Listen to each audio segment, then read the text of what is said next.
5933 Hotel. Contact Tower 119.1. Switching to tower. Fort Wayne Tower, November, 5933 Hotel, runway 5, ready to depart. 5933 Hotel, Fort Wayne Tower, wind 0707, cleared for takeoff. Have a safe flight.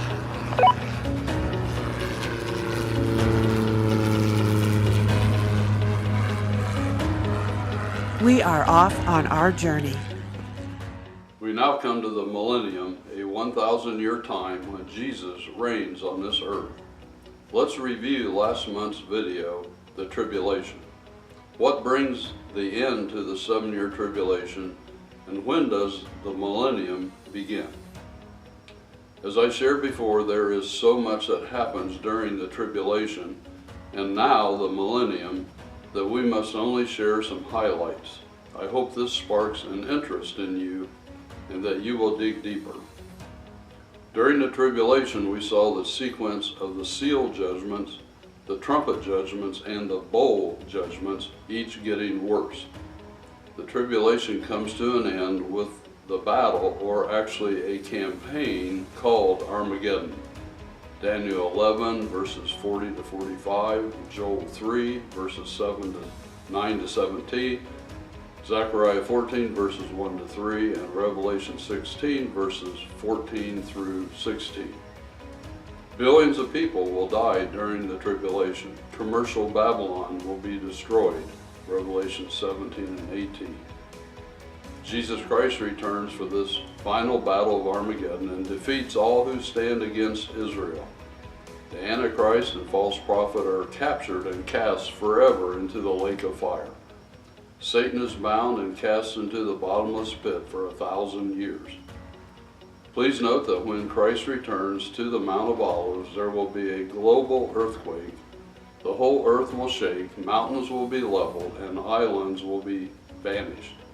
The earth's topography will be drastically changed. The millennium begins following the second coming of Christ. Jesus will set up his kingdom on earth in Jerusalem. Revelation 20 verses 2 to 7, Joel 2, 21 to 27, Amos 9, 13 through 14, and Zephaniah 3, 9 through 20. Only saved people will enter the millennium, both Jews and Gentiles, some with mortal bodies. Resurrected saints shall reign with Christ. Christ will institute a perfect government during this 1,000 years. Christ will bestow great spiritual blessings, and Christ will bring physical blessing, including increased longevity, and physical infirmities and illness will be removed.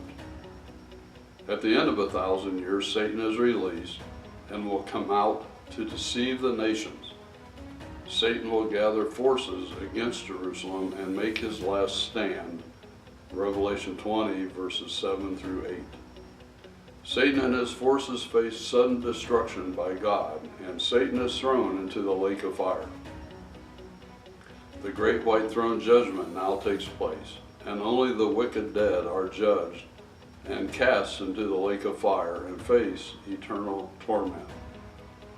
The millennium now ends, and to get ready for the new heaven and new earth, the earth and universe as we know them must be destroyed by fire and renewed. 2 Peter 3 verses 7 through 13.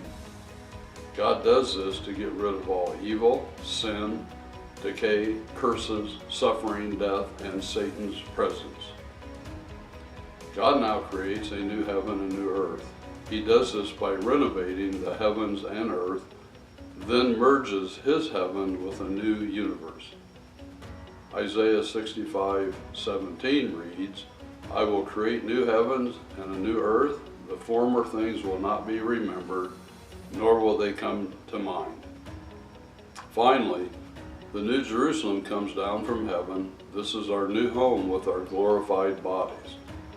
This city measures approximately 1,500 miles in length, width, and height. Please read Revelation 21 for a description of this city. Our human minds cannot comprehend this city, but it is our future home as born-again believers. I hope you know Jesus personally Accept Him as your Lord and Savior.